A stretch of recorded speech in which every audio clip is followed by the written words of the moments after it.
Oi pessoal, vocês sabiam que déjà vu é uma espécie de falha no universo e que indica que nós podemos estar vivendo em uma simulação? Oi pessoal, vocês sabiam que déjà vu é uma espécie de falha no universo e que indica que nós podemos estar vivendo em uma simulação? Eita. Bom, eu sou Antônio Pedro de Souza e estou aqui para te convidar para a sessão do Segunda no Cine do dia 16 de junho de 2025, na qual eu irei comentar Matrix. Então, venha comigo e vamos tentar descobrir os segredos do universo. Na verdade a gente só vai comentar o filme mesmo, tá? Dia 16, 7h30 da noite no Cine Brasil, ingressos a R$10 disponíveis na bilheteria do cinema ou no site do Cine Brasil. O Cine Teatro Brasil fica na Avenida Amazonas 315, centro de Belo Horizonte. Espero lá. Boa noite, gente. Sejam bem-vindos, bem-vindas, bem-vindes. Quem está vindo pela primeira vez? Ai, que delícia. Bom, esse é o Segunda no Cine, é uma mostra de cinema, que é um projeto anual aqui do Cine Teatro Brasil. Isso significa que está só começando. A gente teve as primeiras exibições no mês passado e a gente vai com o filme toda segunda-feira até dezembro.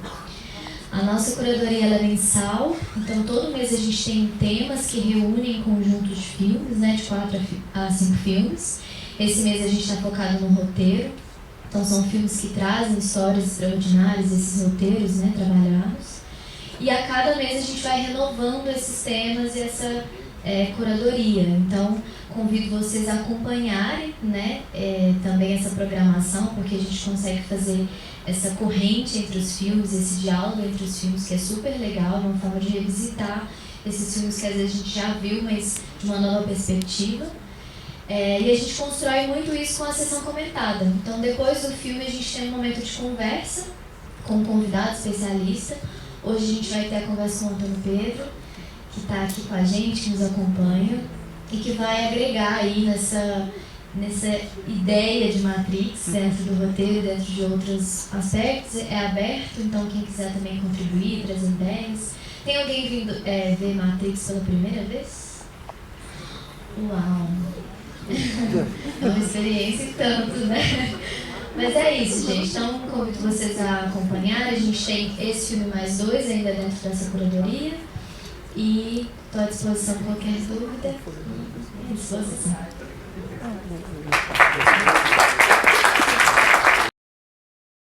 Oi pessoal, boa noite. Meu nome é Matheus Monteiro e eu estou aqui em nome da Camila, produtora da mostra, e o Rodrigo, curador, só para poder introduzir agora os comentários da sessão. E pensando nessa curadoria, né, do mês que a Camila explicou aqui no começo, escrita sobre o limite da realidade, e aí a gente convida o Antônio Pedro para poder fazer os comentários aqui. E espero que vocês tenham gostado da sessão, né? Um filme super importante aí, de 99, mas que é super atual e que também mudou a nossa forma de fazer cinema desde então, tanto de ficção científica quanto de ação, né? Então é isso, gente. Obrigadão, Matheus. Deixa o folder comigo. Boa noite, gente. Tudo bem? Quem que viu o filme hoje pela primeira vez? Ah, legal. Nossa, responsabilidade aqui então. Enfim, é um filme que dá pra gente falar 1 milhão de coisas, mas o tempo é curto. Então, eu vou dar uma resumida aqui em algumas ideias. Bom, como o Matheus falou ali, é um filme que revolucionou muito o cinema de ficção, né, ficção científica e de ação. É um filme que se tornou um clássico instantâneo e se tornou muito popular em 1999. Eu vou tentar trazer aqui algumas coisas por que esse filme se tornou tão popular, né, e tão clássico, de maneira tão instantânea.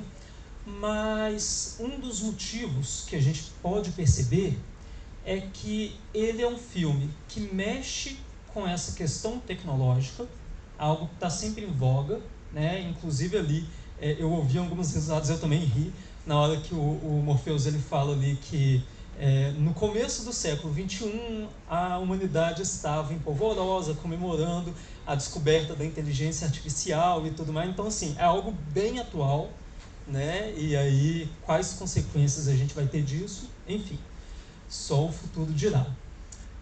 Mas, apesar de ser um filme que mexe tanto com esse avanço tecnológico, ele é um filme que se mantém num lugar muito seguro, num lugar que é familiar ao espectador, né? Então, assim, primeiro ponto que ele se mantém num lugar seguro, a própria rebelião das máquinas.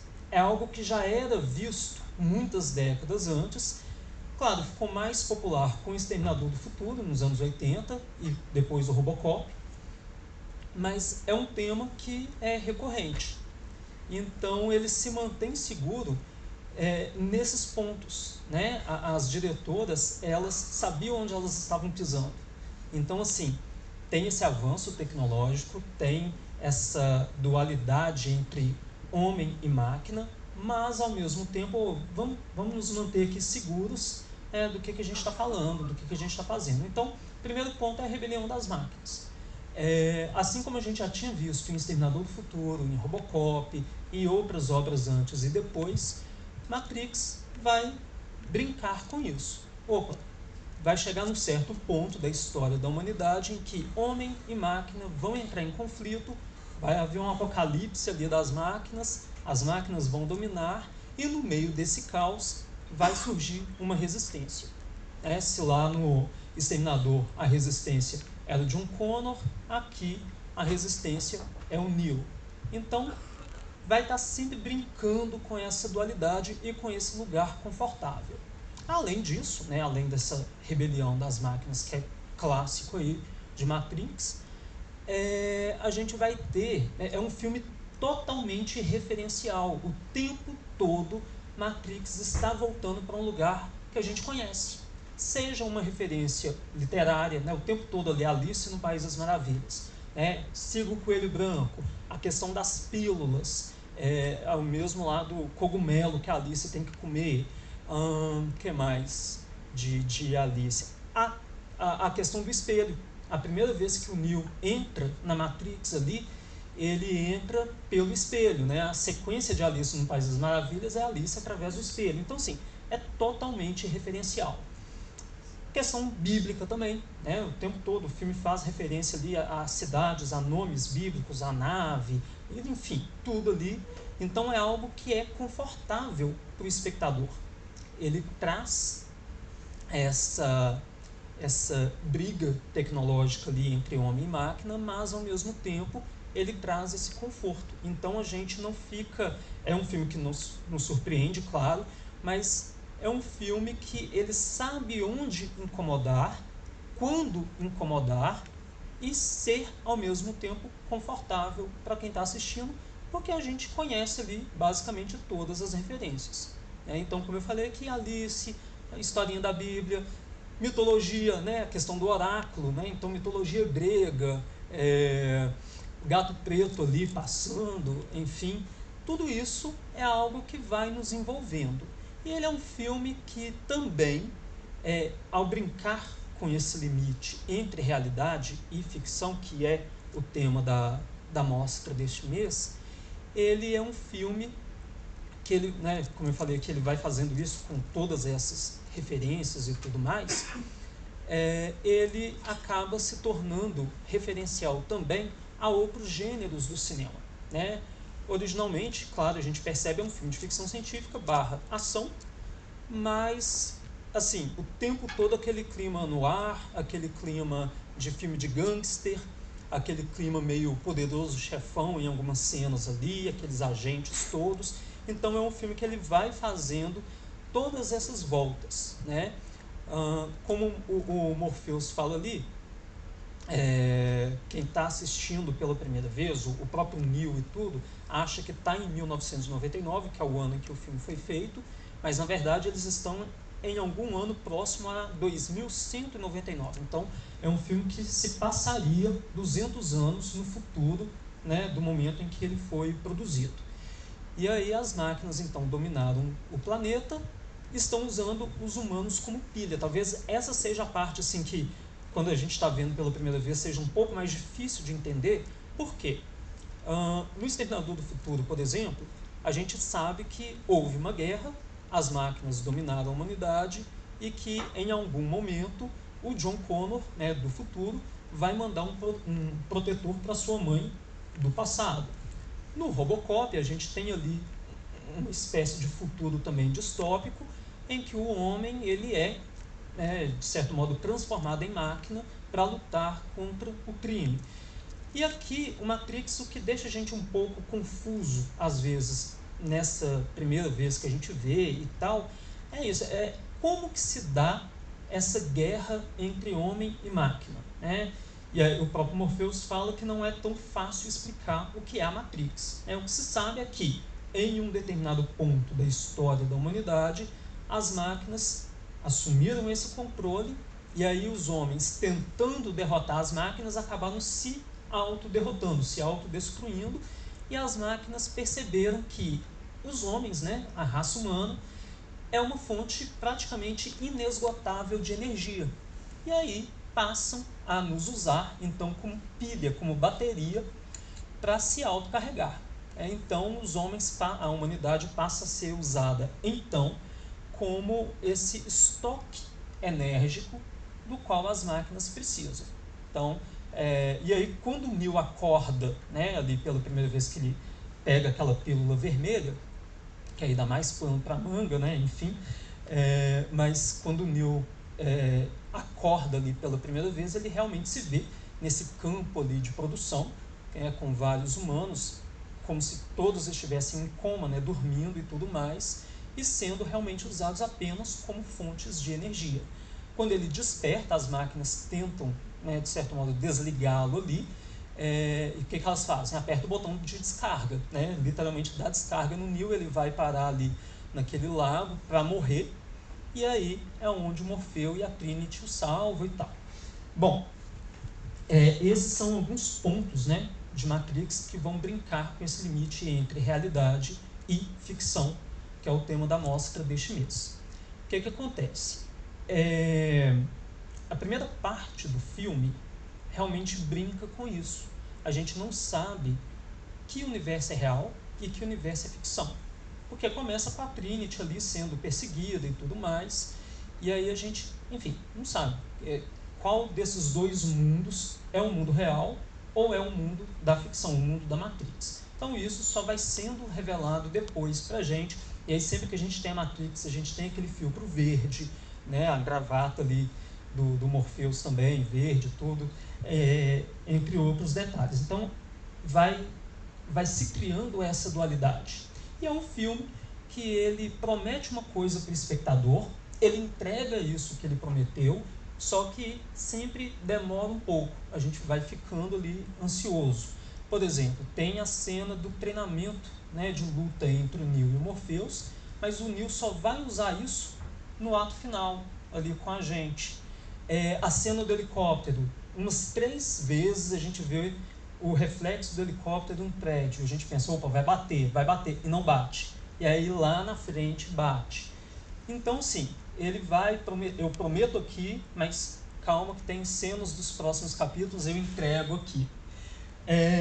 Ainda sobre as referências que esse filme faz, eu falei aqui sobre filmes de gangster e tudo mais, faroeste, que também era um gênero muito popular, né, de certo modo bastante popular, e aquele primeiro encontro do Neo com a gente ali na estação é basicamente uma reedição futurista dos filmes de faroeste, tá? Um de um lado, o outro do outro, tem até, né, os dedos estalando ali, aí passa um jornal velho voando, que é uma reedição das bolas de feno e tudo mais. Então assim, é um filme que ele tenta ser seguro o tempo todo para conquistar o espectador, tá? Deixa eu só ver se... tem um detalhe que eu estava pensando hoje, a questão da barraca de frutas, que é muito curtinha ali no final, na cena de perseguição final, que também é isso, essa questão da referência, né? Qualquer filme clássico de gangster, de perseguição de carro e tudo mais, sempre vai ter uma barraca de frutas destruída. E aí os caras estão lá em 2199 E o que eles destroem no cenário? A barraca de frutas na perseguição final. Então, assim, são algumas brincadeiras que o roteiro faz. Deixa eu só ver aqui.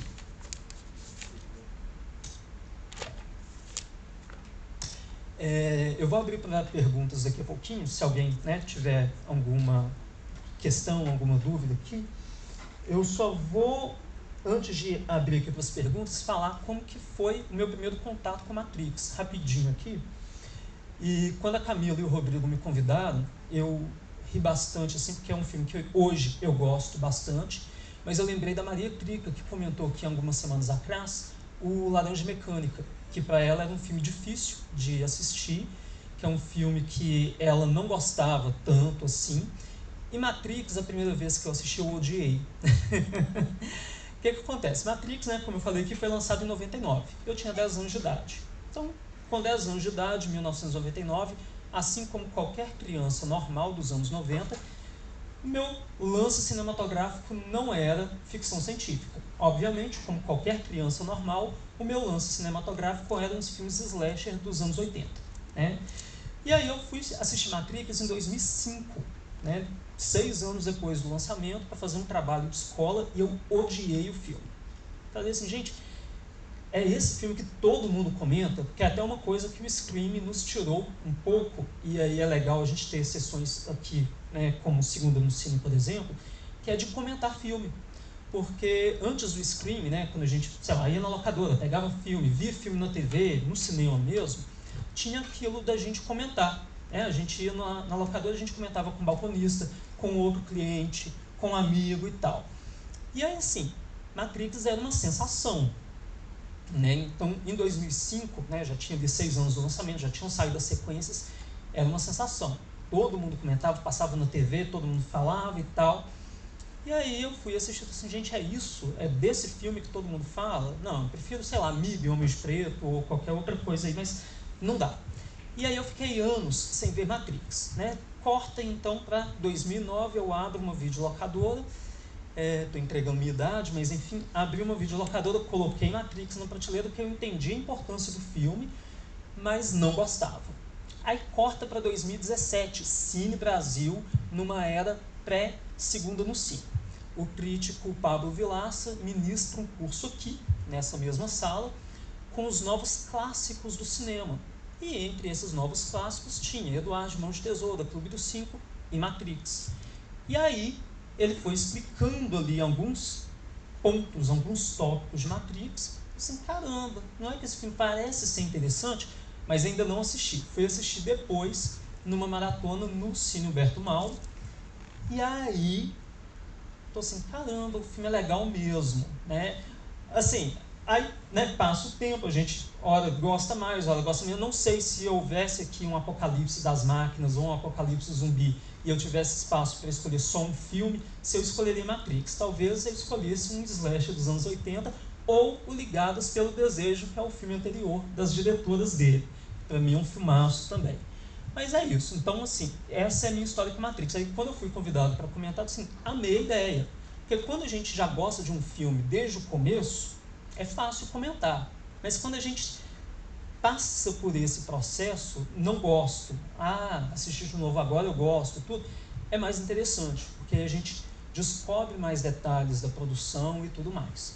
E Matrix basicamente é isso. As diretoras, elas haviam dirigido apenas o Ligadas pelo Desejo antes, haviam trabalhado como roteirista e tal, inclusive de história em quadrinho, mas na direção tinha sido só o Ligadas pelo Desejo, com Jennifer Tilly e tal. E aí vem esse grande projeto, né, que se torna essa obra-prima. E aí, como eu falei aqui, que é um filme que ele vai e volta, que ele se mantém seguro, é um filme que causa um grande avanço tecnológico, essas cenas todas ali, igual a cena do Neo desviando da bala, a primeira cena da Trinity e tudo, mas mesmo nessas cenas, é um filme que ele volta aos primórdios do cinema, porque aquela cena da Trinity e a cena do Neo desviando das balas, basicamente é construída com o mesmo processo em que foi inventado o cinema. São várias câmeras fotografando vários ângulos ao mesmo tempo para dar essa ideia de movimento. Por isso que é tão bonito e é tão interessante da gente notar ali que, ao mesmo tempo que parece uma câmera lenta, já parece algo mais rápido, parece que são vários quadros que vão sendo colados na tela. Enfim, é isso. É um filme da virada do milênio, cinema com mais de 100 anos e tudo, mas que retoma aí os primeiros anos do cinema, a invenção do cinema. Então, o tempo todo, esse filme faz isso, né? Então, esse é um dos motivos aí dele ter se tornado esse clássico instantâneo e esse sucesso pop e tal.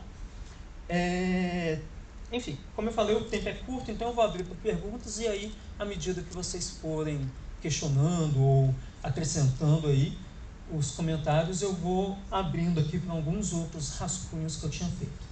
Fiquem à vontade. Matheus.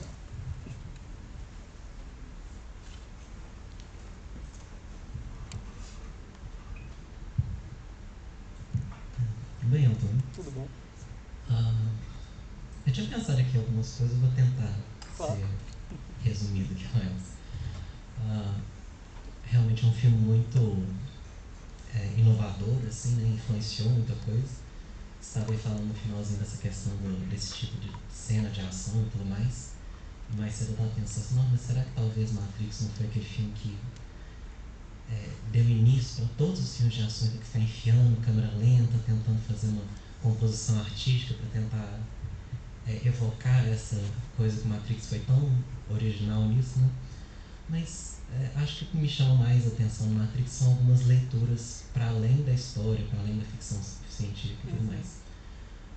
A primeira, eu acho que talvez é a mais interessante, que na época, né, muitos fãs falando que o filme tinha algumas alegorias a essa descoberta da identidade trans, né? Muitas pessoas Sim. associaram essa, não sei se só isso, se teve outros aspectos do filme, mas de uma maneira mais superficial, essa questão do Keanu Reeves, né? Se viver uma realidade que não faz muito sentido, alguma coisa que parece certo, mas que não é, e ir para a realidade, que é um caminho que não é fácil, mas que de alguma forma vai ser compensatório. Isso faz muito sentido, pelo que eu entendo, da vivência trans, né? Da existência trans. E, posteriormente, as diretoras, antes mesmo da transição das duas, elas já falaram que elas tinham esse intuito mesmo de fazer essa leitura por trás assim, da história, que eu acho uma coisa muito interessante assim, no filme, e que também tem um pouquinho a ver com outra coisa que eu pensei que é interessante, que o filme, essa questão das pílulas, né? Sim. Acabou virando um marco, assim, né? Porque a pílula vermelha, né, significa você vai saber a verdade, que pode não ser uma coisa boa, mas é o melhor caminho, e a pílula azul vai te anestesiar. Isso. Você vai ficar confortável naquela vida, sem questionamentos e tudo mais. Que é uma coisa interessante, mas eu acho que mais talvez nos Estados Unidos veio uma polarização política com o uso disso. Sim. E infelizmente eu acho que essa leitura, que é interessante porque é uma coisa que a gente pode pensar que faz sentido, realmente a verdade muitas vezes nua e crua é desagradável e a mentira bonita é muito mais prazerosa. Confortável e tal. Uhum. Só que eu acho interessante como que esse discurso acabou caindo talvez em mãos erradas. Sim. Sendo um pouco deturpado. Sim. Porque hoje em dia o que a gente mais vê é pessoas assim com uma capacidade de interpretação de um pires, opiniões totalmente erradas, assim, mas que acham que eles estão tomando a pílula vermelha e descobrindo alguma coisa que na verdade é só uma tentativa de mascarar de um jeito inteligente pensamentos retrógrados, preconceituosos, intolerantes. Exatamente. É bom quando uma obra que nem Matrix significa uma coisa interessante, tipo essa leitura da identidade trans, mas como é que deve ser frustrante para as diretoras ver como que uma coisa que elas criaram virar uma coisa um discurso tão idiota. Sim, perfeito. Eu tinha anotado aqui alguns pontos, tanto que eu falei que a questão da pílula que aí daria mais pano para manga, eu anotei aqui, que ótimo que você perguntou, que aí eu consigo encaixar. Bom, para quem né, não acompanha ou não conhece e tal, as diretoras de Matrix são mulheres trans e elas, sim, colocaram algumas alegorias, algumas referências trans no filme, só que deixaram isso de maneira implícita. E aí, recentemente, quando foi sair a 4ª parte e tudo, elas deram entrevistas e tudo, e eu até trouxe aqui um trecho de um depoimento que elas deram, falando o seguinte, né, abre aspas, o mundo não estava pronto para isso. O mundo corporativo não estava pronto. Fico feliz que as pessoas tenham descoberto essa nossa intenção. Né? E aí tem outras coisas que elas falaram aqui, mas sim, havia essa alegoria da transexualidade e tal.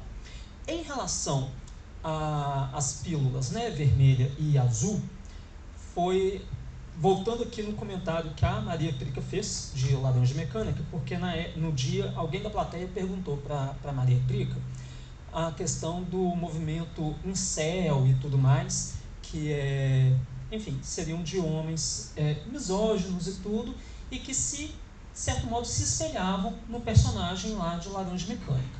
E aqui com Matrix acontece algo semelhante, né? Ou seja, não é a intencionalidade do filme, mas acaba sendo deturpado e assumido aí por alguns grupos, né, da sociedade, e é essa questão das pílulas vermelha e azul. A pílula azul, a questão de você ficar confortável, e aí surge o movimento do Red Pill, que é totalmente deturpado e tal, de que né, tem que ter o macho alfa, o homem alfa, que as mulheres estão aí para enganar os homens, e aí se você utiliza essa pílula vermelha, ou seja, você abre a sua mente, metaforicamente falando, você não se deixa enganar e tal. E aí, assim, vai para um lado totalmente deturpado da história, e sim, isso irritou as diretoras, tanto que tem alguns casos de discussões públicas dela com pessoas, né, que acabam utilizando isso.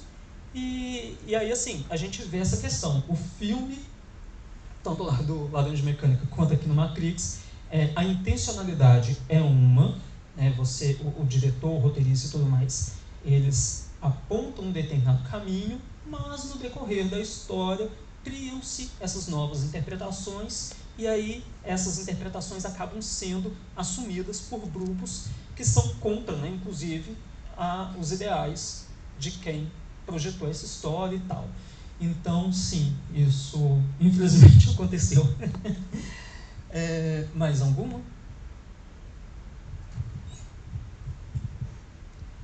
Antônio, primeiro, né? Brigadíssimo. Foi ótimo poder te ouvir. Nossa, o microfone pega bem, né? Sim. Várias coisas, assim, você comentou, eu fiquei bem curiosa de escutar mais, assim, algumas coisas também que eu estava pensando durante o filme. Primeiro, que eu também tive uma experiência um pouco como a sua, e assim, na verdade estou revendo aqui Matrix quase como se fosse pela primeira vez de novo, porque fazia muito tempo que eu tinha visto. E eu não lembrava, assim, de várias coisas, né, me pegou, assim, de surpresa, né, de várias formas. E acho que uma das formas, inclusive, foi eu perceber, porque assim, de um modo geral eu não gosto muito de ação, tenho um pouco de preguiça. Só que aí eu fui percebendo como é que Matrix é realmente uma obra de arte ali, né, assim, do tipo, as cenas, né, de ação e de luta e não sei o quê, não é focada, sei lá, no sangue e a gente ter que ver, entendeu, da pessoa ali e tal, e os órgãos aparecendo. Não É tudo muito isso, artístico, né? É muito artístico, é tipo isso que você falou das câmeras, é a câmera lenta, você prestar atenção no detalhe, aí, sabe, ele aparece no reflexo do óculos de não sei quem. Então eu falei assim, caraca, isso é uma super obra de arte, assim, que filme de ação, né? Outra experiência. Eu queria que você falasse um pouquinho disso, assim, né, desse tipo de filme de ação, até mesmo talvez você tenha outros que vale a pena, assim, que você sabe, que é com essa lógica, assim, sabe, da obra de arte, assim, da câmera. Outra coisa que eu adorei de você falar, que eu não sabia, era de serem diretoras mulheres. Eu não sabia disso. Então, adorei, assim, ficar sabendo, porque acho que a gente normalmente até sabe pouco, né, assim, de mulheres no cinema. Então, achei isso fantástico. Então, essa era só um comentário mesmo, que eu adorei. E teve uma outra coisa que você falou que eu adorei, que agora eu me esqueci. Mas talvez possa comentar disso, assim mesmo, dessa ação, desses filmes de ação,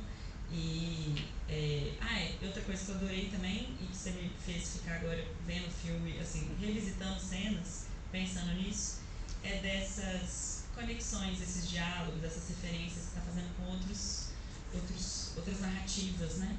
E que eu acho que acaba, de fato, enriquecendo e talvez até aumentando essa conexão ficção-realidade, né? Porque, igual quando você fala, né, de Alice no País das Maravilhas, e que traz pra gente também, né? E essa super brincadeira entre ficção e realidade, né? Então, agora eu vou ter que assistir Matrix de novo, pensando tudo isso que você falou. Então, perfeito. Inclusive, gente, eu estou terminando de escrever um texto que eu estava, né, montando um texto para poder me ajudar aqui nos comentários. E aí, ao longo da semana, quem tiver interesse, eu não prometo que vai sair amanhã, porque, enfim, 1 milhão de coisas para fazer, mas ao longo da semana deve sair no meu blog, que é o Projeto Lume, www.projetolume.com.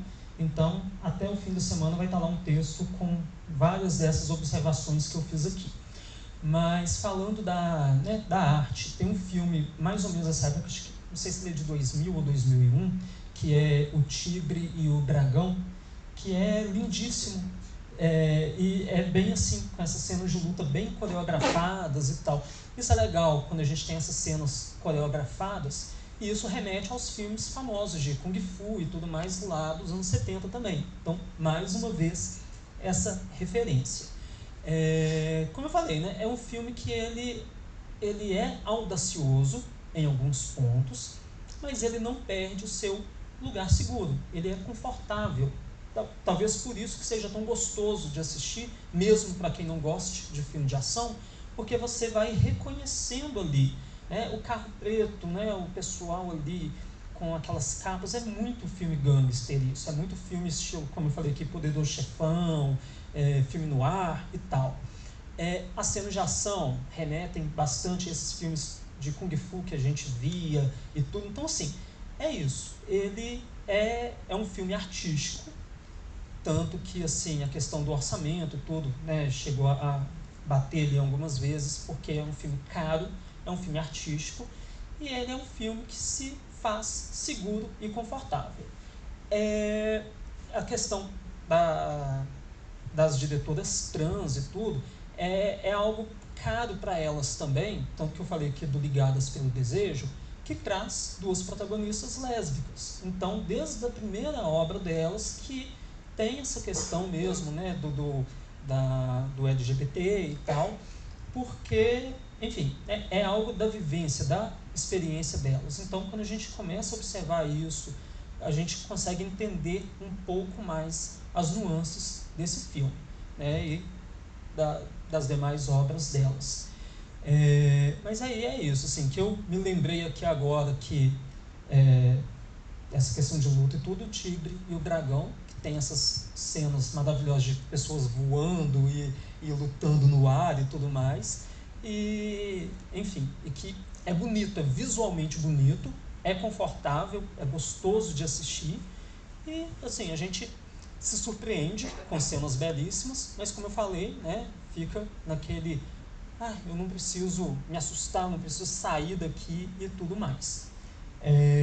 E brinca, obviamente, com o limite entre ficção e realidade, que é o tema aqui desse mês. Então, a gente começou lá com o Brilho Eterno, de Uma Mente Sem Lembranças, passou pelo Donnie Darko. Então, assim, falta de memória, realidade paralela, multiversos, e aí chega aqui em Matrix, que também vai mexer com isso, e vai para a próxima semana com A Chegada, né? Próxima semana, A Chegada, vai ser comentada pela Ana Laura Negro e o Davi, do Cineclube Wicked, e na última semana o Gabriel Santiago vai comentar o Grande Lebowski. É isso. Então, assim, são filmes que vão realmente mexer com a nossa percepção. O que é real? O que é ficção? O que é sonho? Né? A gente está aqui no Cine Brasil agora, ou tudo isso é uma simulação maluca? Então é isso. Fica o questionamento.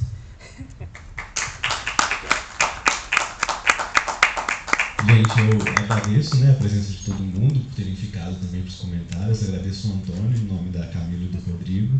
E espero que tenham curtido o filme e os comentários da sessão, gente. Muito obrigado, boa noite.